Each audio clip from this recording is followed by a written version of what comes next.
پھر سخاوت، قرآن نے کہا کہ لن تنالوا البر حتی تنفقوا مما تحبون، تم نیکوکار نہیں بن سکتے، نیکی کو نہیں پہنچ سکتے جب تک اپنی پسندیدہ چیز اللہ کی راہ میں صرف نہ کر دو، خرچ نہ کر دو۔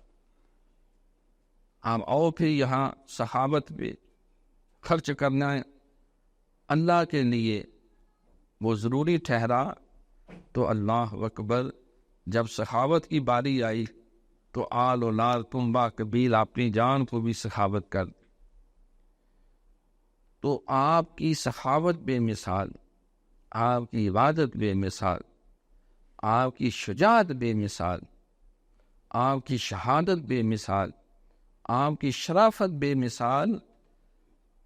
حیثیت یہ ہے کہ والد سید الاولیاء ہیں، والدہ سیدۃ النساء ہیں، اور نانا حضور سید الانبیاء ہیں، اور خود سید الشہداء ہیں۔